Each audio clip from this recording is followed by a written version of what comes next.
ఈరోజు ఏదైతే ఈ రాష్ట్రంలో ఏ నాయకులు త్యాగ ఫలంతో మనం ఈరోజు మనందరూ కూడా ఈ సభలో కూర్చోగలిగామో అటువంటి నాయకుడిని స్కిల్ కేసు పేరుతో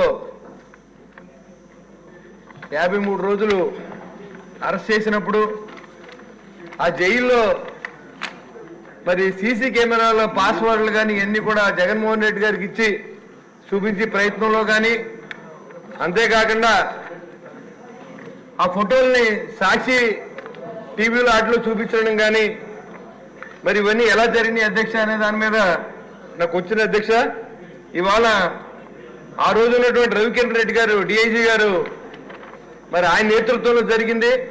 మరి మనకు ఏదైనా జరిగినప్పుడు మన ముఖ్యమంత్రి గారికి చెప్తా ఉన్నాం, మా మీద మమ్మల్ని పోలీసులు ఇబ్బంది పెట్టారు, వాళ్ళకి పోస్టింగ్లు ఇవ్వద్దు అది ఇదని చెప్పి మనందరూ కూడా చేయించుకున్న సందర్భం మనకు తెలుసు. కానీ సాక్షాత్తు ముఖ్యమంత్రి గారి మీదే ఇలాంటి జరిగినప్పుడు రాజకీయ ముసుగులో మరి క్రిమినల్స్ ఎవరైతే ఉన్నారో అది బయట పెట్టవలసిన అవసరం సభకు ఉంది అధ్యక్ష. ఎందుకంటే ఇవాళ ఆ రవికిరణ్ రెడ్డి గారు ఎవరో ఆ రోజు అక్కడ ఉన్నారు, ఎక్కడ ఉన్నారు ఆయన ఇప్పుడు, మరి మనం ఒక సిఐ మన మీద హ్యాండిల్ చేసేప్పుడు సభలో మనం చెప్పి మరి మనం మినిస్టర్ గారు చెప్పి హోమ్ మినిస్టర్ గారు చెప్పి పోస్టింగ్ లేకుండా చేస్తా ఉన్నాం. సాక్షాత్తు ముఖ్యమంత్రి గారిని కానీ పవన్ కళ్యాణ్ గారిని వైజాగ్ లో హ్యాండిల్ చేసిన విషయం కానీ, అచ్చెన్నాయుడు గారిని అరెస్ట్ చేసిన విషయంలో కానీ, రఘురామకృష్ణరాజు గారిని తీసుకెళ్లి మీరు సాక్షాత్ మిమ్మల్ని కూడా కొట్టిన విషయంలో కానీ కమిటీలు వేయించుకున్నాం అధ్యక్ష.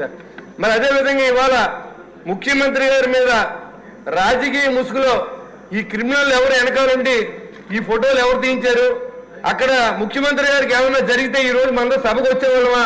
ఇవాళ వచ్చాం కాబట్టి మనందరూ కూడా మరి ఆయన దయ వల్ల ఇవాళ ఆయన ఎంతో ఓపికగా మనందరూ ఇక్కడ రావడానికి ఆయన కానీ, పవన్ కళ్యాణ్ గారి పోరాటం కానీ, యువ నాయకుడు లోకేష్ బాబు గారి పాదయాత్ర కానీ, మరి ఎంతో మంది సభ్యులు కూడా ఇక్కడ చాలా మంది ఇబ్బందులు పడ్డారు అధ్యక్ష. మరి సాక్షాత్ అచ్చెన్నాయుడు గారు మంత్రి గారు మరి బ్లడ్ ఫీడింగ్ అవుతూ ఉంటే శ్రీకాకుళం తీసుకొచ్చి విజయవాడ జైల్లో పెట్టినప్పుడు మనకు తెలుసు అధ్యక్ష. మరి ఇలాంటివన్నీ ఇవాళ మర్చిపోయి ఇవాళ సభ జరుగుతుంది, మన ఎమ్మెల్యేలు అయ్యాం అని అనుకున్నా నేను రాత్రి ఛానల్లో చూపించారు అధ్యక్ష. ఇవాళ వరకు ముఖ్యమంత్రి గారి గురించి మాట్లాడిన సభ్యుడే లేడు. ఇవాళ చాలా అన్యాయం ఇది. సభలో ఈ టాపిక్ కూడా అవసరం అధ్యక్ష. ఏదైతే అభివృద్ధి అన్నాం మనం, ఏదైతే సంక్షేమం అన్నాం, దాంతో పాటుగా ఈ క్రిమినల్స్ కూడా ఈ రాష్ట్రం నుంచి పంపించాల్సిన అవసరం ఈ సభకు ఉంది అధ్యక్ష. దాన్ని కూడా దృష్టిలో పెట్టుకుని హోంమంత్రి గారికి, ఇక్కడ సభాపతి గారికి, మీకు ఇక్కడ మంత్రులందరూ కూడా నేను విన్నవిస్తాను అధ్యక్ష. దీని మీద కమిటీ వేయాలి అధ్యక్ష. కమిటీ వేసి ఎవరైతే మరి ఇలాంటి క్రిమినల్ ఉన్నారో రాజకీయ ముసుగులో వాళ్ళందరూ బయట తీయాలి అధ్యక్ష. మీకు జరిగిన అన్యాయం మరి ఇంకే రాజకీయ నాయకుడికి జరగకూడదు, ముఖ్యమంత్రి గారికి జరిగిన అన్యాయం ఇంకెవరికి జరగకూడదు, ఏ అధికారి ఇలాంటి సాహసం చేయకూడదు అని చెప్పి ఈ సభ ద్వారా మిమ్మల్ని కోరుతా ఉన్నాను అధ్యక్ష. థ్యాంక్ యూ అధ్యక్ష. గాలి భానుప్రకాష్ గారు నగరి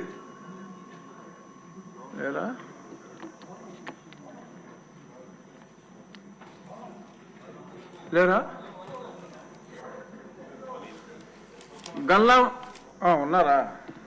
ఇంత లేట్ అయితే సమయం చాలా తక్కువ ఉంది ఈరోజు, ఎజెండా ఎక్కువ ఉంది అని చేత టు ది పాయింట్ లేక ముఖ్యంగా అధ్యక్ష కౌశల్ నగరం అని చెప్పేసి నగరి కాన్స్టిట్యున్సీలో ఏపీఐసికి ఇప్పటికే 2500 ఎకరాలు అక్వైర్ చేశారు అధ్యక్ష. ఇవాళ దాకా అక్కడ ఇప్పుడు ఒక ఇండస్ట్రీ పెట్టిన దాఖలాలు లేవు. దరిదాపుల్లో 10 సంవత్సరాలు అయిపోతుంది అక్విజిషన్ చేసి కూడా. అక్కడ చెన్నై కానీ మొత్తం చాలా దగ్గర ఉన్నాం మనం, 60 కిలోమీటర్స్ దూరంలో ఉన్నాం. బాగా వైబుల్ ఉన్న ఏరియా. ఖచ్చితంగా గవర్నమెంట్ కూడా దృష్టి పెట్టి మీ ద్వారా వాళ్ళ దృష్టి తీసుకురావాలని చెప్పి అభ్యర్థిస్తున్నాం అధ్యక్ష. కొత్త ఎయిర్పోర్ట్ వచ్చేది కూడా 60 కిలోమీటర్లు వస్తూ ఉంది. అలాగే తర్చూరు బెంగళూరు కొత్త బైపాస్ ఎక్స్ప్రెస్ వే కూడా అదే రోడ్ మీద పోతా ఉంది, అదే సైట్ మీద పోతా ఉంది. అలా 2 హైవేలు, ఒక ఎయిర్పోర్టు, ఇవన్నీ కూడా దగ్గర ఉన్నాయి, పోర్ట్ దగ్గర ఉన్నాయి. మంచి ఫీజిబుల్ ఏరియా. రానున్న ఏరియా రోజుల్లో అక్కడ కానీ ఇండస్ట్రియల్ కానీ ఫోకస్ చేస్తే ఆ ఏరియా డెవలప్ అవడానికి కూడా సహకారం అవుతుంది అధ్యక్ష. Thank you. పరిటాల సునీత గారు. నమస్కారం అధ్యక్ష. అధ్యక్ష, గత తెలుగుదేశం పార్టీ ప్రభుత్వం హయాంలో అనంతపురం జిల్లా రాప్తాడు సమీపంలో సుమారుగా 10,000 మందికి ఉపాధి కల్పించే ఉద్దేశంతో శ్రీ నారా చంద్రబాబు నాయుడు గారు జాకీ పరిశ్రమ మంజూరు చేయడం జరిగింది అధ్యక్ష. ఈ జాకీ పరిశ్రమ కోసం సుమారు 27 ఎకరాల భూమిని కేటాయించడం జరిగింది అధ్యక్ష. కంపెనీ నిర్మాణం పనులు జరుగుతున్న సమయంలో ఎన్నికలు రావడం, తర్వాత అధికారంలోకి వచ్చిన వైకాపా ఎమ్మెల్యే మరియు అతని సోదరులు పరిశ్రమ వారిని 15 కోట్లు ముడుపుల కోసం బెదిరించడం, జాకీ పరిశ్రమ వారు భయపడి పరిశ్రమ కూడా ఇతర ప్రాంతాలకు కూడా తరలి వెళ్ళారు అధ్యక్ష. ఆ టైంలో మేము కూడా ఎన్నోసార్లు కూడా ధర్నాలు కూడా చేసాం. మాకు సపోర్ట్గా ఆ రోజు సిపిఐ రామకృష్ణ గారు కూడా వచ్చి ధర్నాలు కూడా చేశాం అధ్యక్ష. ధర్నాలు చేసిన తర్వాత కూడా మా మీద కేసులు కూడా పెట్టింది కూడా జరిగింది. జాకీ పరిశ్రమ కోసం కేటాయించిన భూములు ప్రస్తుతం అలాగే ఉన్నాయి అధ్యక్ష.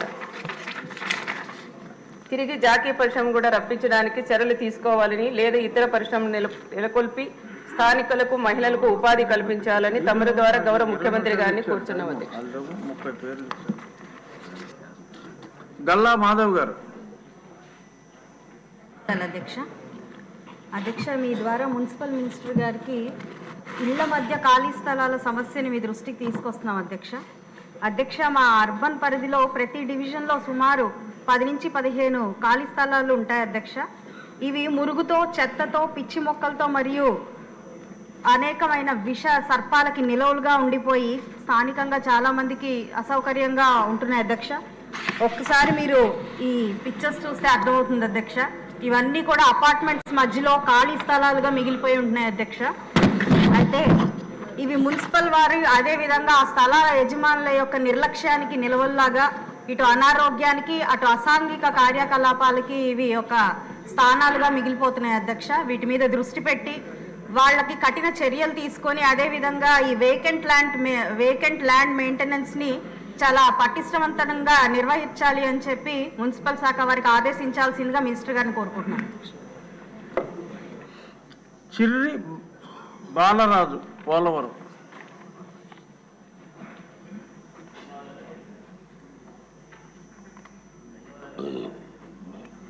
గిరిజనుల తలరాతలు మార్చిన జీవో నెంబర్ 3 రద్దు గురించి అధ్యక్ష.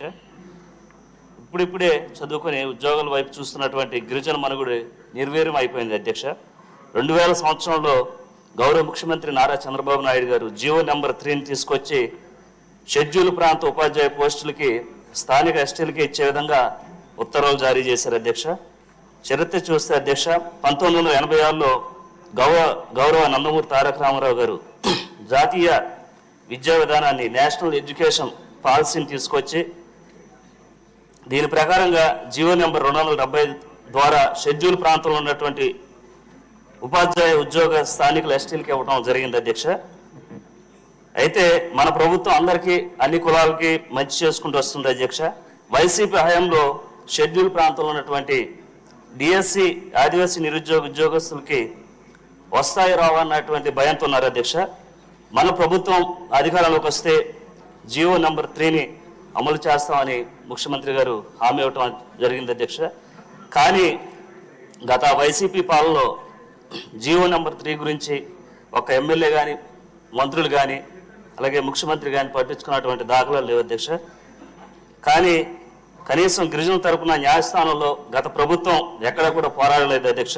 బాలరాజు గారు, మీకు ఏం కావాలో సూటిగా చెప్పండి. గిరిజనులకు సంబంధించి జీవో నెంబర్ 3 పిటిషన్ని అధ్యక్ష, దీన్ని చట్టం చేయాలి అధ్యక్ష. షెడ్యూల్ ప్రాంతంలో ఉన్నటువంటి ఉద్యోగ నియామక చట్టం చేసేందుకు గౌరవ ముఖ్యమంత్రి గారి సహాయ సహకారాలు అందించాలి అధ్యక్ష. అలాగే గిరిజన